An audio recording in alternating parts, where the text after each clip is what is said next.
Welcome back to the Noob Spearo community. My name's Isaac or Shrek, and today, guess what? I get to interview another bunch of spearfishing legends from around the planet. This time it's right here in my hometown, Brisbane. It's Michael Heitzman Ben Eckert, Brisbane Bullsharks executive team, and we are chatting a heap of stuff about Brisbane spearfishing, so stay tuned. Before we get there, a couple of quick shout-outs. The Sydney Adreno Kingfish Cup is happening on the 12th or 13th of November this year. There's an info night on the 3rd of November, which is a Thursday from 5:30. Get involved, get amongst it. If you don't know what's going on, you can go to the USFA website or Adreno and just type in the Sydney Kingfish Cup and get along, because there's a bunch of like random door prizes as well. It's not just going to be any old info night. It's going to be good. Also, Neptonics Tampa are hosting an event to support the USA men's spearfishing team. They say come out for food, drinks, raffle prizes, and a good time with the local divers. 10% off store-wide, with a portion of the sales going to benefit the team.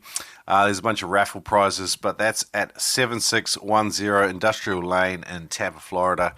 Check it out, October 6th at 6 p.m. Guys, let's get into today's interview, but make sure you go to noobspearo.com, check out the store up there, get yourself a job for shirt or a Spearo Dad one or a Girls with Gills. Support the podcast, noobspearo.com. Hey, let's get into today's interview of Brisbane Bullsharks, Michael and Ben. I can't wait to get into today's episode, brought to you with proud partner adreno.com.au. The Noob Spearo podcast has been partnering with adreno.com.au for more than 100 episodes, and these guys are awesome. They have huge spearfishing mega stores all over the country. You can shop online or in store. Use the code NoobSpearo whenever you spend more than $200, and you will automatically save $20. That's right, use the code NoobSpearo online or in store when you spend more than $200 and save $20. I love these guys. I remember the first time I brought a speargun at adreno.com.au down at the Wollongabba store, and Adreno have been a huge part of the excitement that I have about spearfishing. Check them out at adreno.com.au. Use the code NoobSpearo to save. Neptonics was founded in 1996, making trigger mechs in a barn in the Santa Cruz Mountains. Solid gear that works was their founding principle, and it still rings true today in every pull of a Neptonics trigger, in every snap of a Neptonics band, and in every whiz of a Neptonics speargun reel, singing with the power of another big fish. Got a great deal. You can use the code NOOB10 to save 10% off anything and everything at neptonics.com. It's solid gear that works, equipment you can rely on. Save 10% off any order at neptonics.com when you use the code NOOB10. G'day guys. Hi, welcome to the Bullsharks / Noob Spearo, a bit of a Spearo clinic tonight. It's awesome to have you guys with us. I'm surrounded by greats as usual, and I'm the Noob Spearo. So, and that's pretty much typical. These guys all started after me, and they've already far surpassed me, which is pretty typical. So, but my name's Shrek. I host the Noob Spearo podcast, which is like interviews with just awesome Spearos from all over the planet, and these two, I've got Michael Heitzman here, Polish world record holder, and Ben Eckert, Australian record holder, so some greats tonight. We're going to talk spearfishing. We've got sort of 3 topics or 4 topics we want to cover, and then we're going to have a Q&A. So we'll start off with spearfishing in Brisbane, some personal introductions, then we're going to get into gear, and then we're going to do a bit of safety and freedive training for spearfishing specifically, I think. Michael's created a great outline for us, so we'll stick to that. At the Q&A section, I've got like a couple of giveaways down here for you guys, so let's get into it, I reckon. Michael, you want to introduce yourself? Sounds good. Yeah, so welcome everyone. I'm Michael Heitzman. I'm part of the Brisbane Bullsharks committee. And this event is something I guess we wanted to organize for quite some time, and really the motivation is, I guess, in the club we have a lot of, knowledge, whether it's being around freedive training, which I guess we get to sort of exercise at least twice a week, but one aspect which I think is fundamental to sort of the formation of the bull sharks, and I think how it all started, is sort of our roots in spearfishing, and I think it's sort of been mentioned by some of the members that they would like to see more with respect to spearfishing, and this is really something that we want to do. So I really listen to or share some of the knowledge around spearfishing. So this is sort of the first episode around introduction, sharing some of the, I guess, hard-learned lessons that we had to find out the hard way getting into spearfishing in Brisbane.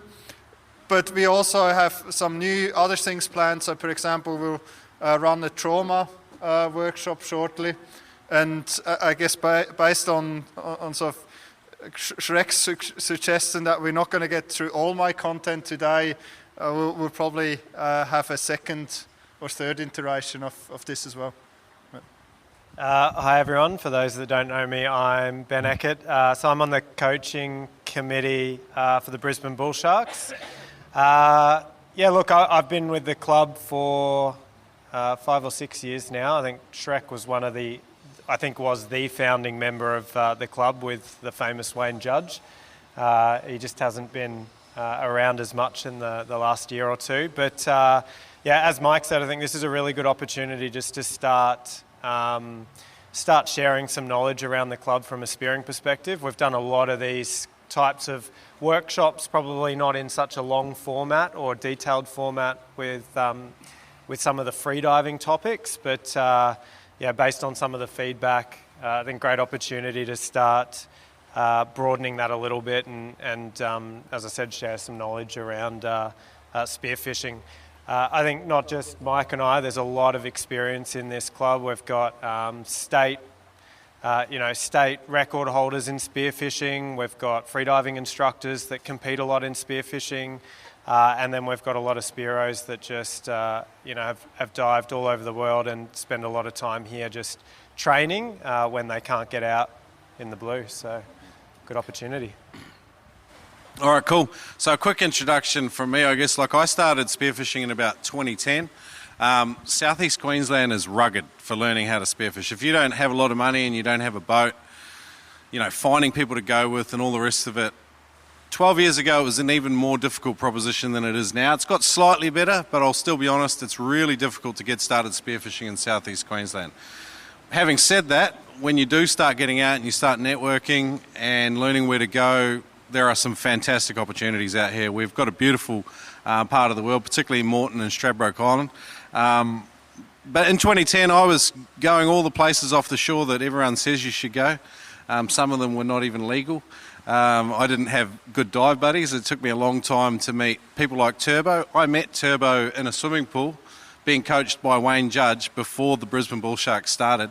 That's how I met most of my dive buddy network, and I have forever been promoting the Bullsharks and Wayne's training and the legacy that he's left and these guys carry on, because I know it makes a massive difference in the world of Spearos. Like, not only do you develop a great network, but you learn all the basics of safety training, how to conduct a rescue, what shallow water blackout is, just working on those 1%ers that do make a difference when you get out into the ocean. So I'm very much an advocate and a fan of Brisbane Bullsharks, and I love how this is a freediving club that's super open and super helpful to the spearfishing community. So massive props to you guys for keeping this going, because it takes a lot of work. It's a volunteer team, but you guys have got a really talented team of a bunch of awesome people. The Polish Rocket, obviously, and Ben, you've set numerous records now, so it's fantastic. So I'll just pass it over to Mike. So Mike, we're going to get started chatting about your story and then Brisbane spearfishing. Hi guys, Michael. All right, so I think I have to set the record straight first. for everyone that is not familiar with the running trike, so I'm Swiss, and just not to offend the great nation of freediving that Poland really is, and I think the Polish records are something to aspire to. Anyway, so now with the record straight, so maybe I quick tell you guys how I got into it, and I think that really echoes a lot of what Shrek just said around sort of difficulties of getting into spearfishing So obviously coming from Switzerland, I had very little opportunities to get involved in spearfishing. But funny enough, the first time I went to the Mediterranean, I think every night we went out, and I would have been 14 at the time, I wanted to go into the spearfishing or dive shop there and look at the spear guns, and that sort of desire to spearfish, I think, stuck with me. And then when we moved out to Australia shortly after, and it's sort of, you know, a similar timeline, I think probably about a year after Shrek, I had one of our common mates that sort of got into it, and that sort of refreshed my desire to spearfishing, and I think after that I haven't really looked back, and it sounds really corny, but I think it's one of the best things I've done in my life, and I think that comes back sort of to what we have here in Brisbane. So I think, as Shrek was saying, the conditions we have are definitely not easy diving conditions. A lot of the more offshore stuff on the outside of Moreton and Stradbroke Island, you can only access with a boat. There's big currents. It's reasonably deep as well. But at the same time, and I had the opportunity now to travel quite a bit with spearfishing, on the right day, hands down, I still think it's world-class conditions. I think if I look back through some of my Facebook photos or various pictures we took, if you're out there on the right day, I think you'd be stoked on any offshore charter trip if you had some of those days. But I think to really have those days, I think being a solid diver and sort of putting the work in, being in shape, I think is really important. And I guess that's in my case where the Brisbane Bullsharks freedive training has really helped. And maybe I can quick tell this story. So the reason why I came to the Brisbane Bullsharks was I was diving with quite a well-known South African diver, Conrad. So he's one of the better or best divers we have around here. But he basically told me in very certain terms that my diving technique was absolute shit, but my breath hold was relatively good. And that sort of really changed, I think, my journey in spearfishing, in that I joined the Bullsharks, started to train, and with that over quite a long period, I made some really good progress into comfortably diving much deeper, and with that, obviously, a lot better fish came along. Thanks, mate. My start was a little bit different. I started on land, so I got a spear gun at 8, an old Sea Hornet, and spent the first few years shooting it at trees around the property. Dry loading and dry shooting. I wouldn't recommend that to anyone at home. Until I got into my teenage years and I could actually get in the water and get it wet. I think I'd echo what Michael said. It's quite difficult. The hardest part of spearfishing in southeast Queensland is starting. There's not a lot of shore diving spots. I dabbled around with it in my teens, and shot the odd fish, and it was really just to get in there and be in the water more than anything. It wasn't so much the attraction of hunting and spearing. And then in my early 20s, I kind of rediscovered it because I had a bunch of mates that got into it. We were all kind of learning together, making all the mistakes everybody does, shooting some fish you probably shouldn't shoot, shooting and hunting in areas you probably shouldn't hunt. And probably a good recommendation for anyone starting out is get to know your fish and get to know your green zones. And then it really, what changed for me was getting a boat. So I really didn't have a network of spearfishing mates to teach me or to learn or to go out with. So I kind of progressed from shore diving and bought myself a boat and spent a lot of time with one or two mates for quite a few years just offshore, learning through making mistakes.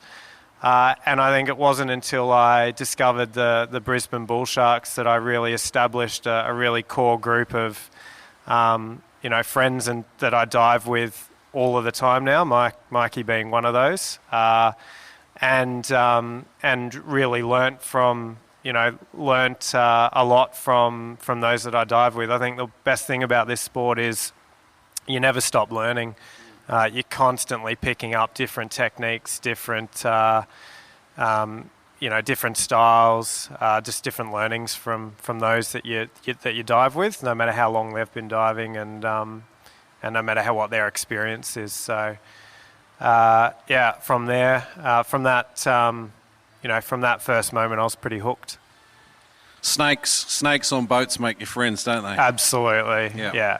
Nothing like getting rid of that ning taste in your mouth with a few snakes. Yeah, best if you want to be a good boatie for those starting out, bring a pack of snakes, definitely. Yeah. I think because the culture here is so much boat spearfishing, because the shore diving activities are very limited.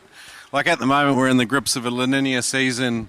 If you've been diving 10 times this year, you're doing better than 95% of the Spearos in Brisbane. And if you're a shore diver, you've probably been out twice. I'm exaggerating a little bit, but just honestly, shore diving at the moment, lucky if 20% of the total days of this year have been diveable, whereas boat diving probably opens you up somewhere like around the 40% mark. Just to give you a rough sort of estimate of what it gives you. Getting out on boats, so if you have the money to buy a boat, fantastic. You've still got to build a crew of core divers, and the Brisbane Bullsharks is definitely a place where you can do that. I met at least half a dozen dive buddies here, and we had a Facebook group chat called the POS Divers, the piece of shit dive crew. We're all cheeky buggers and had a great time. And because everyone shared the same baseline training you get here at Bullsharks in terms of how to conduct a rescue and follow each other, it made going out on a boat a natural fit. I think sometimes we can borrow ideas from the military, which is, you don't rise to the level of your expectations, you fall to the level of your training. And a lot of the stuff you do in the swimming pool does cross over to the ocean. You've still got to get your head around it, and you've still got to spend a lot of time in the ocean to start doing it. But, Michael and I's mate, Jason, I shared some early shore diving adventures with him. And a memorable day, we came across the school of jewfish on a headland. And the school came in on us, and I shot and missed, as usual. His mate Jason shot one, and then I was like, we'll get onto them again, I'll shoot another one. The school came through again, and he shot a fish, but it wasn't a great shot, so I put a second shot in it. That was the end of the jewfish. He got 2 for the day, and I got none. But he's a great guy, and obviously you carried on with Jason, and he still carried on diving with you. Is he still diving? No, I think he has 2 kids and moved out to the forest somewhere. So unfortunately, he's no longer sort of diving. But I think what Shrek was saying around, the ability to get on boats, or at least have sort of a group of bodies that you can dive with, is super important. And one point I wanted to make there was, I think it's, you actually, like when I look for bodies, I normally post on the Bullshark thing when I take our boat out. It's not so much about whether you're a good diver, but more so whether you're a good and safe person to dive with and sort of respectful. So I think one thing is really sort of, the way you handle your gun. Like I get super nervous and typically don't invite guys back if I get guns pointed at me, because it feels really terrible. And it does happen actually quite often. And I think, when you get into it, it does take a lot of time to maybe figure out, where you're pointing your gun. But I think that's where, shore diving is extremely valuable, albeit it's quite hard to get good visibility. But the ability just with you, by yourself and the body to go out and shore dive, I think helps you to get familiar with your gear. Same thing like, rolling up float lines at the end of the dive. when it's really on, I do get frustrated on my bite if it takes forever for people to wind in their flight lines. I don't mind so much if it's on a slide eye, but I think one thing, it makes me sound really terrible, but I'm just really passionate about spearing.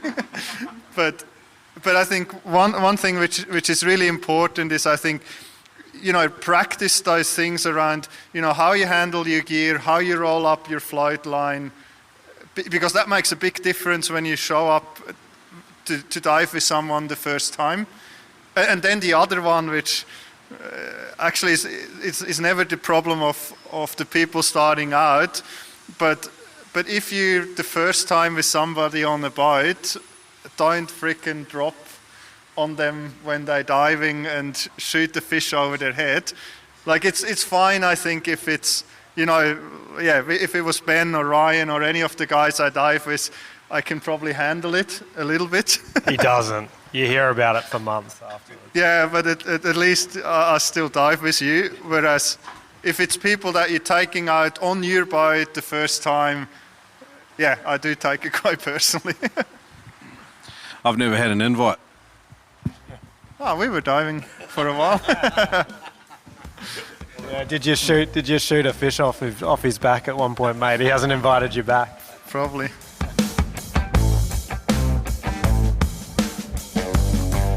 Great news, guys. Adam Stern has made his freedivingfamily.com courses available at a discount for the Noob Spearo community.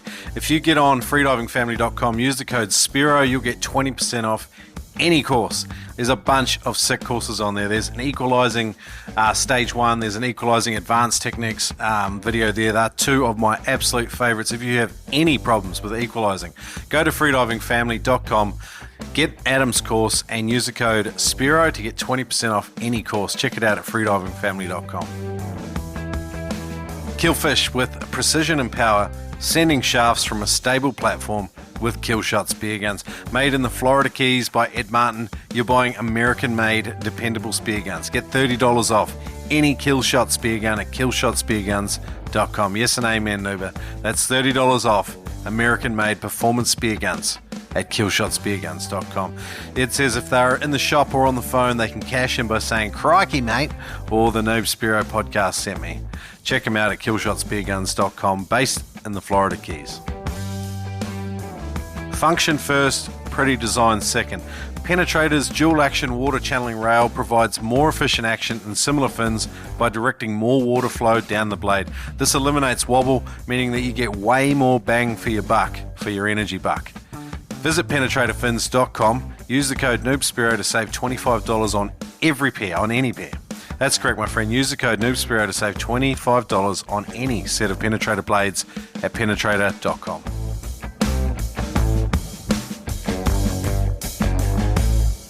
So actually Shrek was the first person that took me out on a bite. And I think that's something really important when you go out. I think, in spearfishing, there's probably the sort of the inherent alpha male sort of mentality. And I was green as anything, and I went out on this bite. I could barely dive 10 meters. I didn't know what I was doing. And yeah. Sorry, so we took him to a spot that was 25 meters deep. Yeah. So they took me to a spot that was 25 meters deep. I struggled all day long. I didn't obviously tell anyone how much I was struggling. And everyone shot good size kingfish, like 10, 15 kilo kingfish. And basically, by the end, I was the only one that hadn't shot one. So everyone so myself and Jason were still in the water. Everyone just got it their kingies, and there was just guts and everything floating around, and obviously kingfish came in, and I managed to shoot one, and I pretty much drowned myself doing it.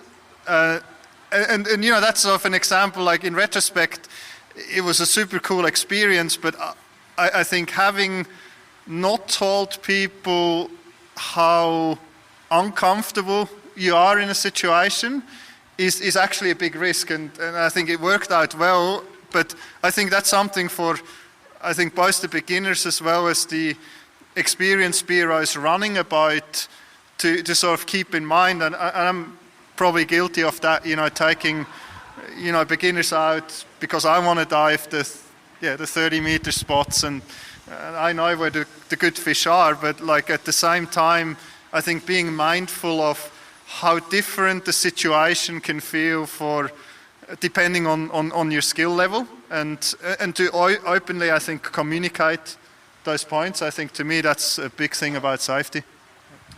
I just wanted to give you all a couple of quick tips for kingies, basically. Like, we might have been in 25 metres of water, but kingies are one of these awesome fish that if someone heads down maybe 15 or 20 metres, they might plug a curious kingie, and then you can hold it down there, and it'll swim around, and then the rest of the school come in on it, and you can slowly pull it up, and the school will come up into 5 metres of water. So even entry-level guys can still sometimes get an opportunity on a good fish. So there's a few different tricks you can use. After you've been spearing a while, you tend to ride off kingies. It's just they're not as challenging. And so everyone wants to go more and more challenging. There is an ego game. There's a self-mastery thing there. There's an alpha-type personality where we're always trying to go for the next best thing. But I love eating kingies. I still like smashing them. I don't have any issues with them at all. Yeah, and they're fun to shoot too. I think, but I think to your point, Shrek, even if you can, I think especially if you can get offshore in a boat, you don't have to be diving deep to come across kingies, especially this time of year. And they're so inquisitive. So even if you just find the odd lone kingie just floating through or swimming through, if you got a little flasher, if you just make some noise, make some movement, they will come right in and broadside you and just look you in the eye just to check you out. And I think a really good thing to remember is that they're really inquisitive and they're going to stick around a while. So just don't rush it. You've usually got a fair bit of time because they'll really have a good look at you, and you're able to get a decent shot on them. But they fight pretty dirty, so that's why they're a lot of fun. Yeah, and I think that's maybe another point to pick up about the diving deep side of things. So yes, a lot of the ground around here is quite deep, and if you want to hunt the reef species, all the good grounds, or most of the good grounds, are really deep, I think, compared to sort of the broader spearing standards. So talking 20 plus meters into the 30s and 40s, but it's not necessary, and I think it's quite dangerous to just have that mindset and go out and say, I'm going to dive 20 meters today and just focus on that number. Like in my case, my journey into diving deep after I joined the Bullsharks was reasonably quick, but I had quite early on, I had some issues around like a lung squeeze that I got because I was attacked by some snakes underwater. But after that, I struggled for probably about a year with getting, sort of lung squeezes on quite shallow dives. But I think that was actually the best thing that happened to me, because I stopped focusing on, going to 25 or going to 30, but I just focused on, diving relaxed, diving comfortable within sort of what I felt were the limits on that day, and now I think I'm back way beyond like sort of that level. That I think that really helped me to push past that sort of that 20-25 meter mark. Maybe the sea snakes don't like Polish people, so something we can all relate to. We're gonna move quickly into gear, because we have got a few topics we want to cover off. Michael's brought in some spear guns. This is a good conventional rail gun. So Mike, do you want to give us a quick rundown? I'll hold it while you sort of give people the... Actually, just before we get into it, how many of you guys spear already? Just show of hands if you spear already. Okay. Well, a half hand there. I like that. That's me too, buddy. What about, who's interested in spearfishing that doesn't spear at the moment? Okay. All right, cool. I'm looking forward to Q&A with you guys, so we'll get into it a bit more. So we are going to go into a little bit of spear gun sort of mechanics. No one wants to be that guy that walks in the shop and you don't know how to use what it is someone's trying to sell you. So if we can just give you a couple of quick insights on the operations of a spear gun, that'll probably be pretty helpful, I'd imagine. All right, yeah, so when it comes to spear guns, obviously there's a lot of different models and shapes and sizes, but the most common setup, and I think for sort of diving around here, to start off with, is really the sort of twin rubber spear gun, so a rail gun, which means the shaft is in a rail, which you will need if you have guns that are more than a sort of a meter long, which around here, we probably talk about lengths afterwards, but so basically a rail gun where the spear is supported in a rail, and then basically there's really not that much to it. So there's the handle. I think having a solid, good handle, I think is really important. The brand and type, or whether it's a carbon versus an aluminium spear gun, I honestly think it's overrated, and I know my wife is gonna take that out on me. I'm a gearhead, so I like my good gear, but honestly, I think the quality of the gear, as long as it's decent, it's not what makes you a good Spearo, I think. Yeah, look, I think I just add. So if I'm going to suggest kind of starting out what kind of gun and gear you'd look for, personally, I think I like to keep things really simple. A twin band, 1.1 to 1.2 meter gun, rail gun. You can either have a closed muzzle or an open muzzle. A closed muzzle so this is an open muzzle. So you can see at the top there, it's completely open. It just makes it a little bit harder. You've got to get used to guiding the shaft or the spear back into the gun. Where it's closed, it's just kind of a little bit of a plastic kind of cover over the top that just allows you to guide the spear back in, and just makes it a little bit easier to kind of reload quickly. Personally, I don't think it really matters, especially when you're starting out. And then a 1.1 to 1.2 metre gun, particularly in southeast Queensland, will cover you for pretty much every type of diving and every type of fish you're chasing. You know, if you get a 1.1, 1.2 rail gun to start with, that's a gun that's going to last you forever. You can take through. You know, you'll probably progress, and you might get a few different guns for different scenarios as you get a little bit better. But personally, keep it really simple.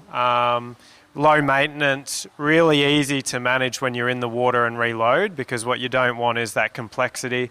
Personally, I'm not a big fan of rollers because there's a fair bit of complexity that comes with those. Yeah, simple. Just keep it simple. That's kind of my approach. And I think the other thing when it comes to lengths, I think that range, so 110 to 130, I think is the ideal range around here. But I think the other thing you have to consider is your size. So if you're a smaller person,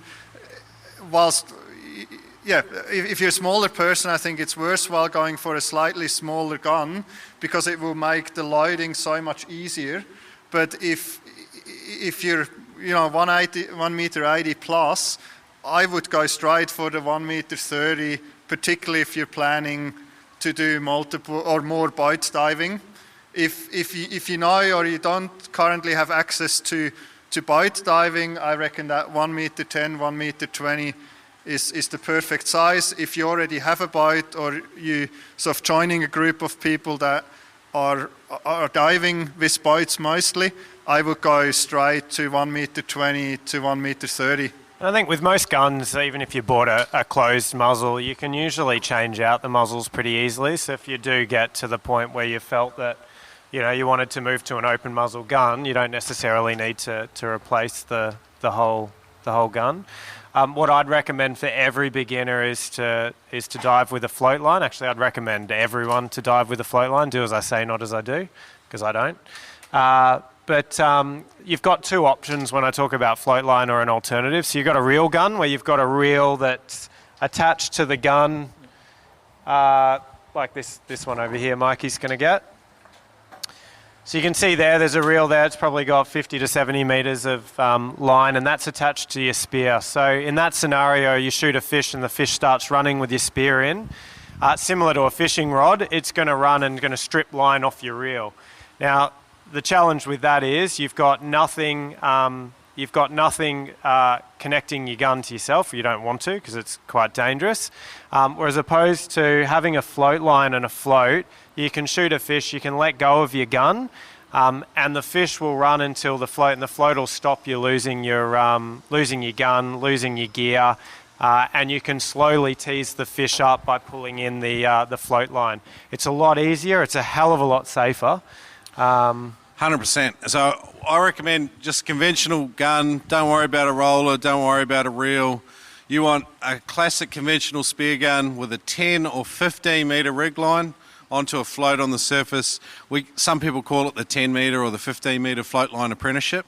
It just gives you a really nice basic setup that's going to give you the best experience. The last thing you want is complication when you're just starting. Keep it super simple, because you've got enough to worry about with the ocean conditions, getting rid of surface chop and your snorkel filling up. It's not like a swimming pool.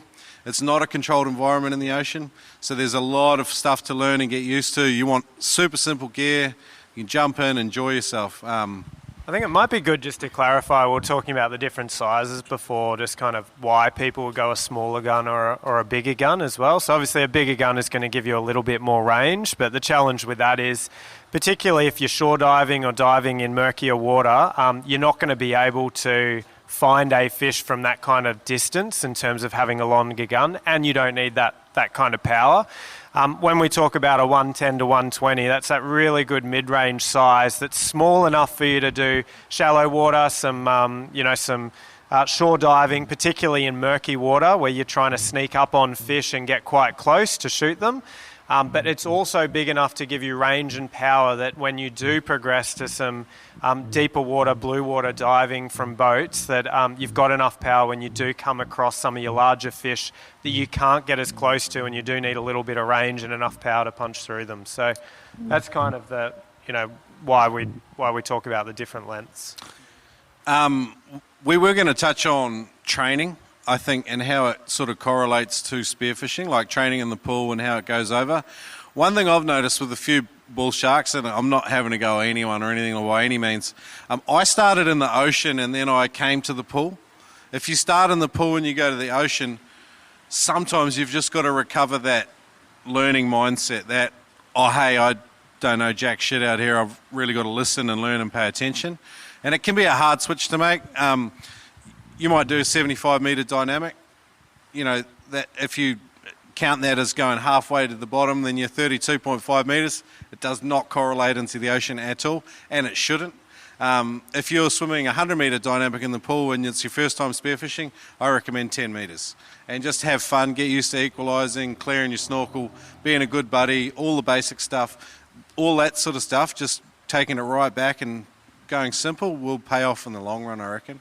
Yeah, totally agree. And I think, we've spoken a lot about it's hard to start in southeast Queensland in particular because there's not a lot of shore diving. You don't need to get on a boat.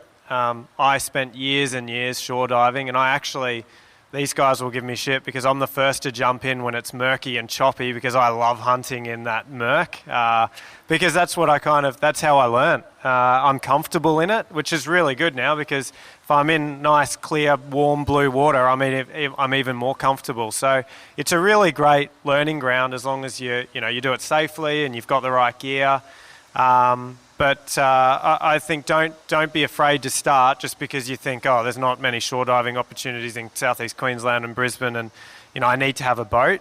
You don't. We've got a number of members here. Charles is a big one. He regularly shore dives because that's like he's just so keen, wants to get out, and that's the only diving that's available to him. And that was like me. I remember getting up, before work and uni and driving to little bommies I found on Google Maps or the UBD and just jumping in murk and not being able to see. There'll be a few here that don't remember what a UBD is. It's what you used to drive around, and it also had a few little marks on beaches if they had rocks right in close. So, I think don't be afraid. Just get out and get into it and have a go. And then the more time you spend around places like the Bullsharks and the club, the more, bigger your network will grow, and then you'll get opportunities to spend time on boats and get further out. And maybe just a quick thing to throw in there is also, and that's something I definitely didn't do, but when you get into diving in the ocean, I think to leave the spear gun at home, and I think in retrospect what I should have done is actually gone to the Spit or maybe out to Tangalooma. So it's $50 to go to Tangalooma for the day, and you can dive around the wrecks with your buddy all day long. See great fish. And actually, that's a really good point. You probably get to sort of memorize at least probably 80% or 70% of the fish you're going to see, at least in the first few dives, you see at those wrecks, and it's fun to dive there. It's about the right depth, and obviously, clearly, just to make it very clear, so no spearing at the wrecks, but you can really get used to what it's like diving in the ocean in a very realistic scenario, whereas by the time you have your spear gun and your float and waves and fish to hunt, there's quite a bit going on, so it does help to break it apart. Yeah. And a shit buddy, like one that just swims off, because sometimes, and I'm not being rude to any older experienced divers, there are a lot of guys that don't have great habits. So when you jump over the side of the boat, if you're out with people you don't know and they're the skipper, they might head in one direction and they expect you to kind of just look after yourself. So, I mean, the habits you learn here at the Bullsharks form great muscle memory. Let's get into some of the safety with spearfishing stuff. I know Michael's witnessed a number of shallow water blackouts, which are remarkably common. And if you guys have seen comps here, you've probably seen a couple. And it's actually quite good to see it, because at least then you know the warning signs, you know what you're looking for. And you know how to help someone recover from it too in a really controlled environment, which I think is really important. Yeah. So if it happens out there, you don't panic, and you know exactly what's going on and how to help them, how to rescue them. We're probably preaching to the choir here with shallow water blackout, because you guys cover across this stuff every week. But let's just talk about some of the stuff and misconceptions we see frequently around the Southern Spearfishing Facebook group. Is fantastic resource, great place to meet people, but there is a lot of inexperienced people on there that are looking for information, and sometimes when you go free, you're not really putting anything yourself into it. You just get the information you're given. There's some good conversations on there, but let's talk about some of the misconceptions about shallow water blackout. Yeah, look, I think the big one that I hear all the time is, if I just dive within my limits, I'm not pushing it. Then it eliminates that risk. And again, I acknowledge that there's a lot of members here that have spent a lot of time on this and are really aware of it. But I think that's a really big misconception. It's not too hard to push yourself to the point where you could potentially black out. And there's so many external factors that drive that too. So you could be tired, you could be hungry, you could be doing multiple swims or multiple drops to really, shallow depths or not long distances. But all of those accumulate, and you get to the point where you do have a shallow water blackout.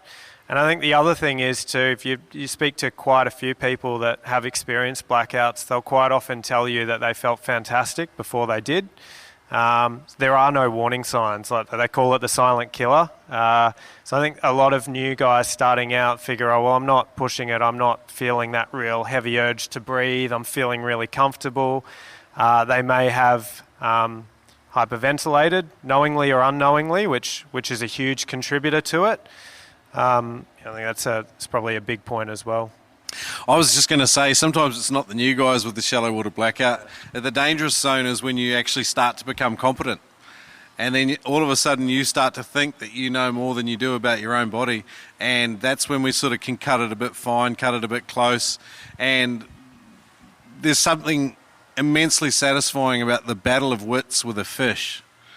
And there's that old cliche, no fish is worth your life. But when you're on the bottom and you've been trying to coax a job fish in for about 25 seconds, there's always that temptation to stay there a little bit longer so that you can hold it up for Instagram or some shit.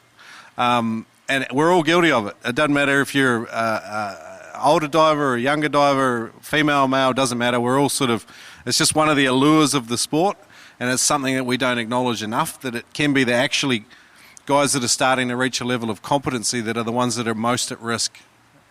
Yeah, really good point. Exactly, and maybe since a lot of us have a pool training background, I think there is actually sort of a risk, with becoming quite good in pool free diving, because you get very comfortable to both with high CO2, so you get a good CO2 tolerance, which definitely helps you as a diver, and you get quite comfortable with high O2, so high hypoxic tolerance. But I think it's a group that's particularly vulnerable at the start. If you then venture out in the ocean, maybe you are able to dive 20 plus meters straight away if you don't have any issues with equalizing. But the problem then becomes there's so many other factors, like as Shrek was saying, hunting a fish, or once you actually shoot the fish, fighting that fish to the surface, or getting tangled in your float line, where suddenly all those things you sort of internalized in the pool and that worked very well in the pool suddenly don't apply anymore. And I think that's sort of when it gets dangerous. Maybe from my side, as Shrek was saying, I've been involved in two, not personally involved in that. I was the one that had the blackouts, but I was involved in two reasonably severe shallow water blackouts. I think one was literally half a minute away from, or probably less than half a minute away from being the end of it, and the other one, how much time do we have? Yeah. So maybe I tell the one that wasn't so severe, but I think it's a good example. So I was diving with this group of guys that I haven't dived before. That guy was diving quite average the whole time, and one of his buddies got the spear stuck in 18 meters, and there was so much current, so I got everyone back on the boat. We had a buoy on that spear, or on the gun, and basically we're sitting on the float. I said, look, there's a lot of current, somebody jumps in with me, I'll dive down, I'll get the spear, and somebody just spots me from the surface. And then, so we do exactly that. I jump in, breathe up, start swimming. Literally about a meter before I get to the spear, I saw this guy suddenly appears out of nowhere that I haven't seen diving 15 meters the whole rest of the day. He grabs the spear, and I sort of look at it and sort of like, oh, that's actually a pretty decent dive for him. And I was sort of, oh, yeah, that's pretty good. I helped him untangle the stuff on the ground, and then we started swimming up together. And I was probably about 2 meters behind him. By the time I got to the surface, he was already gurgling and making funny sounds. And by the time I realized what was going on, he was already about 2 meters deep. And that was it, like his son was on the boat as well. So obviously I was literally right there, and it was clear visibility, and sort of everything worked in favor, and he came back straight away. But I think it's one of those examples. I think if there's high risk activities, it's shooting and fighting a fish and recovering gear. I think, particularly recovering gear, I think people forget the amount of effort that can involve. Or chasing numbers. Yeah. Yeah, and that's a good outcome when a Polish guy rescues you and gives you mouth-to-mouth on the surface. Because, believe it or not, a lot of people don't have a buddy there on the surface looking at them when they black out. And that's the silent killer, as Ben said. It's easy to kind of treat this as cliche after a while, and we kind of forget some of the stuff. Following safe systems of diving, like where you have a great buddy protocol, like it'll serve you so well in the future. You get more fish, You have less drama with sharks. You celebrate the victories. You see when your mate does something awesome. Like you put more second shots in fish, and so more goes over the side. Not only are there huge safety benefits, because your buddy is your only bit of safety equipment, but you also have the practical teamwork benefits of spearfishing as well. I think we've seen a massive cultural shift over the years. I think Bull Sharks is a great part of making safe divers in Brisbane waters, but we've still got to do it. We've got to put it into action. I've had trouble with this, and I've been preached to for 12 years about safe diving, and I still am guilty of doing the wrong thing at times, and I just want to be honest about it. Yeah. One thing I've found in order to be successful with a good buddy protocol is talk about it before you get in the water, have a plan. And I like that scuba diving protocol. One guy who's about to dive is the leader. That means you, as the buddy, follow them wherever the hell they want to go. Even if you're like, oh man, there's no fish over there, you dumbass, you've still got to follow them. Let them punch out their dive. When they come back to the surface and they're okay, you don't have to do a surface protocol, but just stay 15, 20 seconds, pay attention to them, particularly if they've pushed it. Then it's your turn to lead, and then the other person, they follow. It's as simple as that, and yet we mess it up every time we get in the water. Yeah. And maybe just one other quick thing, which I've observed now quite a few times, is I think a lot of people dive with too much white. And that's, I think, it doesn't help you prevent the shallow water blackout, but if it does happen, the chances of not sinking to the bottom are so much greater, and that's a big part of it, obviously. And maybe to give the tip there, and I think the reason why people get it wrong is because it does feel nice diving with a lot of weight, because it makes the dive down very, very easy. And I've literally dived with people that had to kick once or twice from the surface and then free fall to the bottom, which obviously means, like, if you breathe out, and typically that happens when you have a shallow water blackout, it's quite common that people expel some air, which then means you obviously sink down. So I think a safe way to figure out, to be on the safe side, is really to fully exhale, and you should not sink down on the surface. There's a caveat to this, because if you start offshore diving, you are overweighting for a reason, and that's so that you can hunt effectively in shallow water. The problem is when you take that habit out onto the boat. So if you're a shore diver, 80% of the time, you're probably weighted so that you're neutral at 4 or 5 meters. When you go out in a boat, you want to take at least a weight or two off. And that's just a good sort of rule of thumb. Yeah, it's a good call. But that's kind of where the habit comes from. But like Michael's saying too, we all just want an easy descent. But really, if you think about it, you think, no, I don't want an easy descent, I want an easy ascent. You know, because you've still got to work. If you're down deep and you're neutral at 10, you've got to work all the way till, 7 or 8 meters below the surface.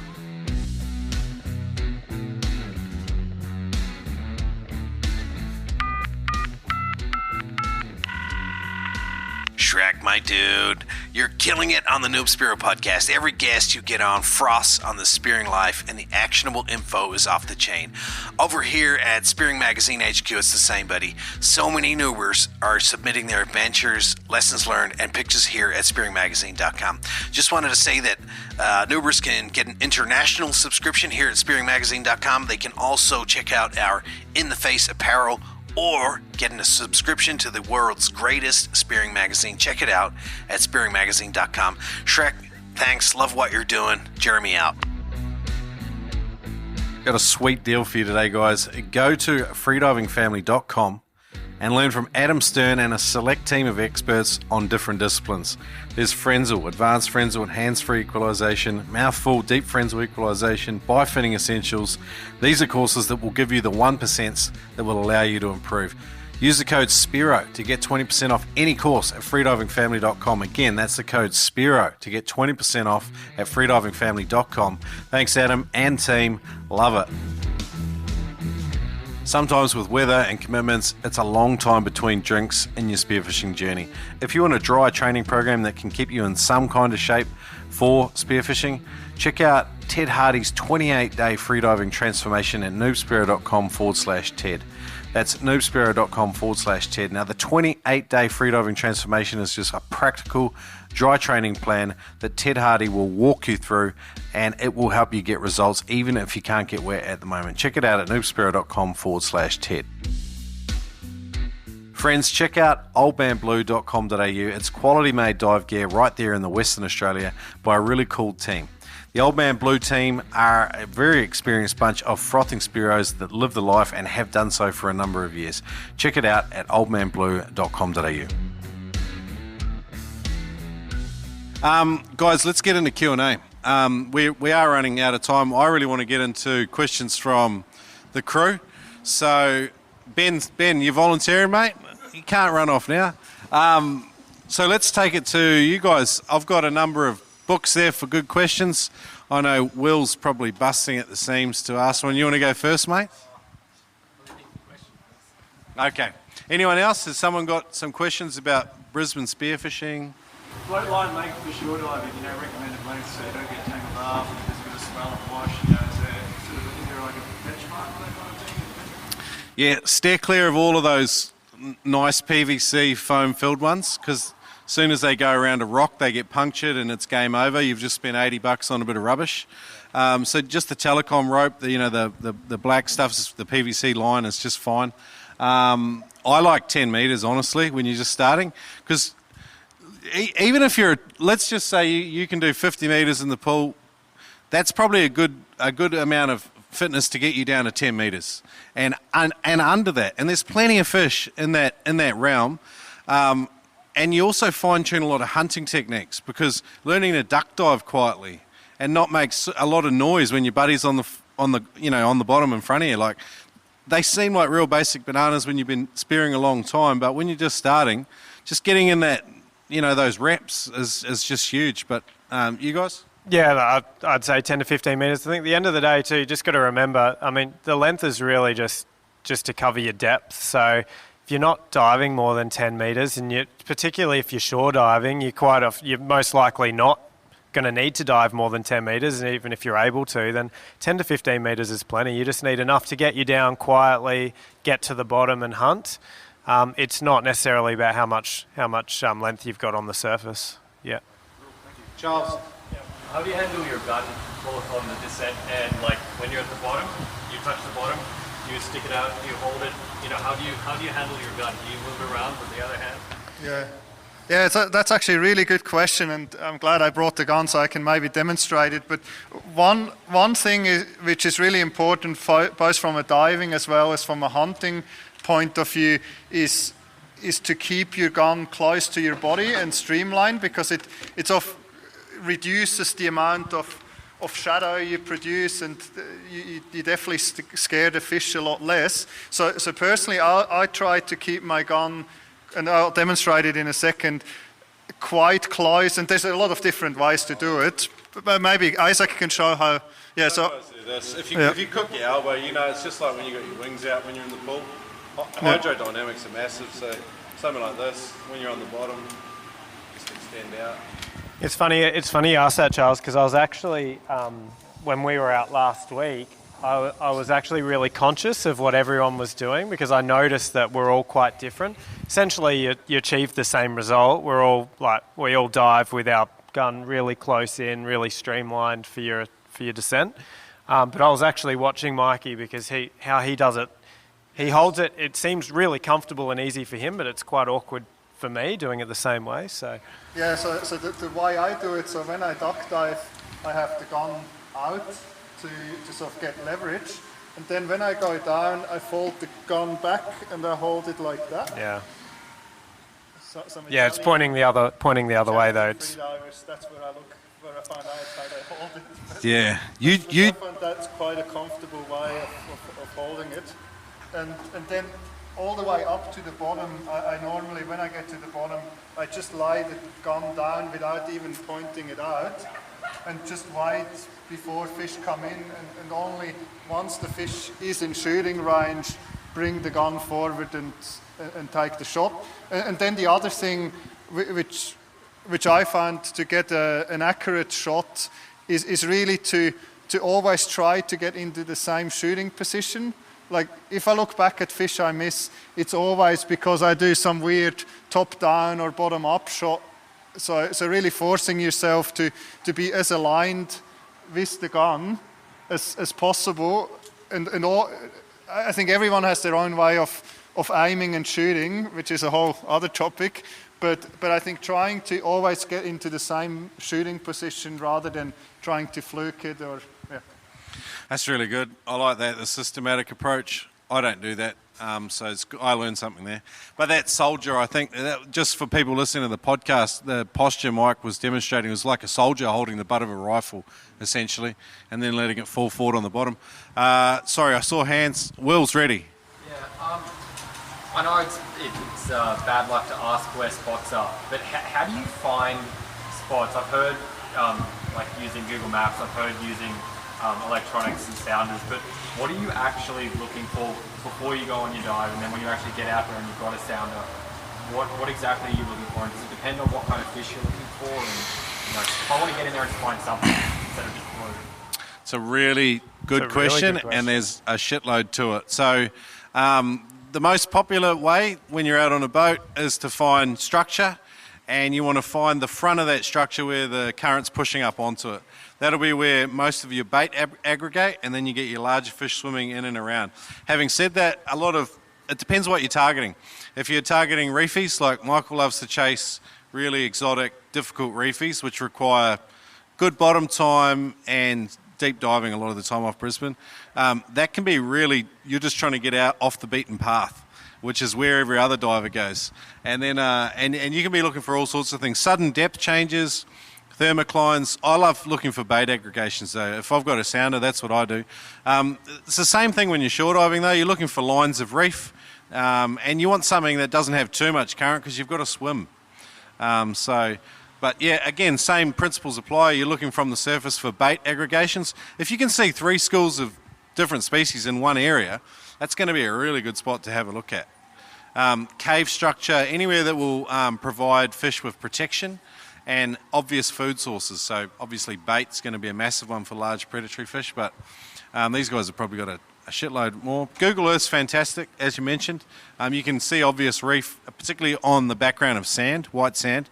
Navionics, even the free version, it'll show you depth contours, it'll show you reef marked out, any obvious structure, artificial reefs, wrecks. They're great points of aggregation for species as well. Yeah, so my point there would basically be, I think around here there's not really a secret spots or very, very few in that most spots you'll find on Navionics. I think where the secret is and where I think the only recipe is time in the water is to figure out which location of that spot. So, to figure out that a certain reef exists is very easy, but to figure out which part of that reef is good in which conditions, I think that's where sort of the experience comes in. And I think spending time in front of your computer, figuring these things out, so looking at Navionics charts, but what I often do if you have like this really classic dive where either you dive a spot that suddenly works and has never worked before, or you just have a super good day. Normally what I'll try to do is look at all the charts I can find, like things like currents, temperatures, you name it. And there's a lot of resources if you go on the Cyro type pages, just to figure out why this worked, just to get ideas in my head, when to go to which area. Yeah. Sometimes when you tap into some experience and you go out with experienced Spearos, you're tapping into hundreds of hours of research. Like if you're going out with Michael, he's put that much thought into this stuff, you can leverage that and you can leverage it to your advantage. Having said that, secrecy and not telling anyone else where you go or taking GPS marks with you and doing all these dirty things, they will never make any friends and they burn reputations very quickly. So take advantage of the network you have here in the Bullsharks. These guys have spent a long time thinking about this stuff. Some days you go out and if you're in the right place at the right time, it's on. And if you're in the wrong place, just because it worked last week, it's just quiet and you're going to spend all day working for nothing. So good Spearos were often good line fishermen in a former life. I was a shit line fisherman. Yeah, me too. Definitely doesn't apply to me. That's why I had to jump over and just start spearing. More questions, guys? Down the back here. Do you guys like to warm up when you get out there? Ooh, good question. Warm-ups. That's a really good question. Probably, if I wasn't so keen just to get in the water and shoot fish, I would. I tend to do a bit of a dry warm-up. So similar to freediving in the pool, a bit of stretching and a bit of breathing, and some long stretches. But apart from that, I don't do a lot of in like wet warm-ups with hangs or anything like that. Usually just the first couple of dives, though, is the warm-up, so not pushing it too hard or too long, just nice shallow dives, just really comfortable, really relaxed, just to kind of get into it and get comfortable. Yeah, I would second exactly everything Ben said. So I normally do some breathing exercises on the way out, just, some big exhales, inhales, a little bit of chest stretching, and then taking the first few dives quite easy, like not really pushing it until I sort of have three dives under the belt. Yeah. I got this from Adam Stern because he talked on my podcast about basically just pushing the pain threshold in the swimming pool. And you can do the same thing in the ocean. You really want your first few dives to be super chill. Just convincing yourself that, hey, I belong here. Like, I love this. This is what I'm doing. Don't focus on fish or any sort of performance. No numbers. Don't look at your dive watch. Just get in the zone, 100%. I like doing some full breaths on the way out. And I convinced a guy that we did yoga one day. And there were four of us and we were at Redcliffe. And he went to the toilet and I convinced the other guys that we did a yoga routine before we got on the boat. And anyway, we got this guy in downward dog and then pretty much just let him know that he was in the middle of a great joke. Spearos are real shit at warm-ups. This is like proper freedivers, they do this stuff properly, like stretching and stuff like that. I find with long periods out of the water, the biggest thing that affects me is comfort. So if you've got some diaphragmatic if you just feel good in the chest, you get down to 15 metres, you just don't feel like shit. That makes a huge difference. You just want to be relaxed. Spearfishing, like freediving, is you're chasing that zen sort of relaxed state. Yeah, the only point I was going to make, don't jump in the water without your gun, because it's literally, I promise you, it will be the day you see a wahoo right under the boat, and it's normally the first drift where they're there. So we got time for one more, guys, and then we better pack it up. He's got a Spearo Dad shirt on. Sorry, man. No, we'll have two questions. Both of you go. You go first, mate. Looking for like healthier shark experiences, like what are your suggestions around being more comfortable around these creatures? You had to ask a big question at the end. Oh yeah, we could talk about that. So this is where all the stories come out. Ben likes hunting in less than 5 metres because basically in less than 5 metres you never see sharks. See them, yeah. They're there. They see you, the but one you that don't gets know you, about you them. never see. Yeah. I think time in the water with them, and you really get to understand their behaviour. You get a lot more comfortable. They seem to relax around you when you're a lot more comfortable as well, as in my experience. I think to take a really big topic that you could talk about for ages, that's probably the crux of it. It's overly simplistic, but a lot of people compare sharks to dogs in terms of absolutely. If you're submissive or you have, if they can tell you're terrified, you probably seem like a more tempting target. So confidence is massive, but being around other people that have been around sharks a lot is a massive help, because you just it's a monkey see, monkey do kind of thing. Yeah, I think to avoid any of those confrontations, again, like Shrek said, confidence, so kind of make sure you square up to them, look at them, dispatch your fish really quickly. That's a big one as well if they're getting a bit towy. Not so much getting it out of the water, but if you can get it out of the water and onto a boat as well, that's helpful. And if you do ever have them get a little bit aggressive, just again, that confidence, just at them, give them a poke with your gun, and they'll tend to back off and really keep their distance after that. Because they're usually just a little bit inquisitive. They're like puppies. And maybe from my side, sort of another angle, I think also knowing when to quit. Yeah, you know, at times if it doesn't feel right, just get out, go to another spot. I personally don't particularly like diving with sharks. Since I had a kid, I sort of refused to dive in less than 10 meters within some of the sharky spots, just because I can't justify the risk. Like I'm convinced the shark that you see is not the shark that is a problem. Like as soon as you see the shark, I think you're pretty good. The other one is working as a team, like just sticking together. You have a better oversight where the sharks are, and if you're really keen to dive and get some fish up in really sharky conditions, what we sometimes do is double dive. So 2 people diving down, 1 backing up and swimming straight for the fish as soon as it's shot, just to get there before the sharks get to the fish. We do that a fair bit, particularly Mike and I, but again, as long as there's usually 3 or 4 divers in the water, so we have 1 safety and then two of us will dive. But yeah, get out of the water if you're uncomfortable. It's not worth it.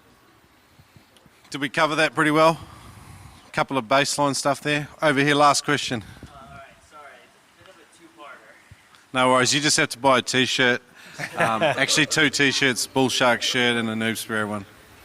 First one is about the spear gun itself, and with the double band, the front band and back band, how do you know which one do you load first and which notch? Oh, that's a good question. So the way they sit in the muzzle, I'll load the one that's, hang on, we'll give you a practical demo. I never realised there was actually a way to do this properly until someone showed me, years after I started. Always the bottom one, yeah? All right, So- top one. Top one through. So in my opinion, it depends on what sort of shaft you're running. If you're running a shark fin shaft, you have to do the top one first, because otherwise you can't get the back one in. Yeah. But if you're running notched shafts, I light the bottom one first. This is a notch shaft. Yeah. You can see the indents in the shaft, yeah? Shark fins sit prime. So this is how I was one shown by the great Larry Gray from Penetrator. So he said, always load your top one first, you bring it through underneath, and you load that one first, and then you load your bottom one over the top. Yeah. But yeah, on a notched shaft, I do bottom, top, and it works fine. So what you probably get from that, it doesn't really matter. As long as it works and the bands are Yeah, not as long as it tangled up. Yeah. Yeah. The beauty of these guns is they're pretty simple. Like, honestly, they're very forgiving. We're all loading the same gun in different ways. So, and some people don't even have the strength to get it back to the far tab. So sometimes with shafts, it'll have a notch halfway down or a tab halfway down. They call that a loading tab, just to purely make it easy for you. So you get it on the loading tab, then you can adjust your position and pull it back the rest of the way. But yeah, it's just, once you've done it 100 times, you just kind of like, oh, it's easy. But you forget how hard it is too at the start. What was the second part of your question? The second one was for shore diving, and like when you have like a headland that you want to hit and investigate for the first time, and obviously you don't want to spook by just swimming out there, is it best to get in like up current and then just float in from and then go out and back in, or is it like I don't know? It's very situational, man. And it depends on who you're with and what you're doing. Like, every headland's different. I think work out a plan with your buddy before you get in. Have an entry plan and also multiple exit plans sort of in place. Because if the current changes, and I've seen this happen before, you can start, like in a rip current or an eddy and you're headed out. So you need to have maybe another exit plan, a backup plan. I tend to like heading out wide and then working my way back in, because I know that if I work my way all the way out there and then I get cramp, I got to kick all the way in. Whereas if I've started out wide and then I'm halfway home before I get cramp, I'm like, I'm just going to carry on. But in saying that, everyone's kind of different, and it's just sort of working with your buddy for the best outcome. He might have a plan and know the area better than you. So I tend to go with the most experienced person's idea of how we should do it. And then you can't go wrong. I tell you what, in spearfishing, there's a lot of dominant personalities. Like, I'm a pretty sort of dominant guy sometimes, and I'll be out on someone else's boat, and after a while you start to go, no, it's not going to work, let's go out there. So, if you just go with the flow sometimes and you tend to lean on the experienced person, sometimes they really like that, man. Because, it's a very independent, autonomous sport, so there's a lot of strong personalities. So working with people and coming up with a plan together will do you massive favours. Yeah, I think that summarizes it well. I think we have to wrap up because otherwise the pool gets upset with us. But I think we have a lot more time, so we booked some tables at the Stein and Woods, which is literally just on the other side of the pool. So if you have any more questions, I think we're all going there for a feed, some beers. I think we'll take them there. Thanks, guys, for the invite, and awesome with the Bullsharks, both of you guys with all the work you're doing, and everyone else involved in the club too. So thanks for inviting me as well. Thanks for coming, mate.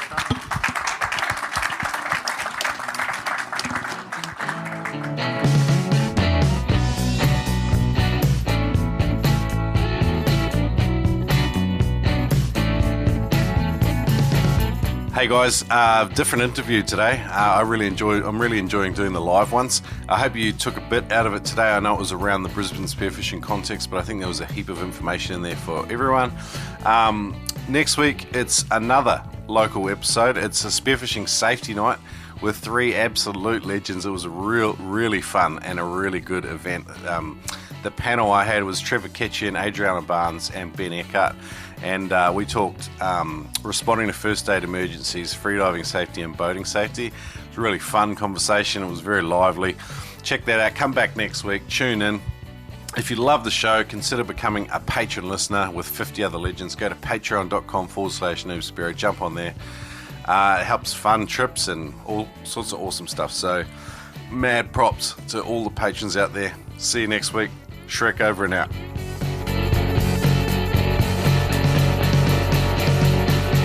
I just love a functional and simple spear gun that I can trust when I pull the trigger. Killshot spear guns utilize the finest of kiln-dried Burmese teak. Killshot spear guns also combine American-made parts and fine craftsmanship to bring you accurate, reliable, and simple spear guns that you can trust, fish after fish. Get $30 off any Killshot spear gun at killshotspearguns.com. Yes and amen, Noober. That's $30 off American-made performance spear guns at killshotspearguns.com. I'm really sorry for this terrible accent. Brought to you by Ed Martin at killshotspearguns.com. Today's episode was an absolute banger, and so is our major sponsor, Adreno. Visit them at adreno.com.au. They have a huge range of equipment. You can find it at adreno.com.au. Use the code NoobSpearo at checkout. When you shop online, you can save $20 on every purchase over $200. You can even use that code in-store at some of their huge mega stores Australia-wide. Price beat guarantee on any Australian spearfishing equipment price. Again, visit them at adreno.com.au. Use the code NoobSpearo. Neptonics.com source the very best in spearing gear from around the planet. Jerry says, if we sell it, we believe in it, we trust it, and dive it. Neptonics is the one-stop shop for all your spearfishing essentials. Neptonics is solid gear that works, and you'll know it's true when you pull the trigger on a Neptonics mech, on every snap of a Neptonics power band, and in every whiz of a Neptonics speargun reel, singing with the power of another big fish. Buy gear you can depend on at neptonics.com. Use the code NOOB10 to save 10%.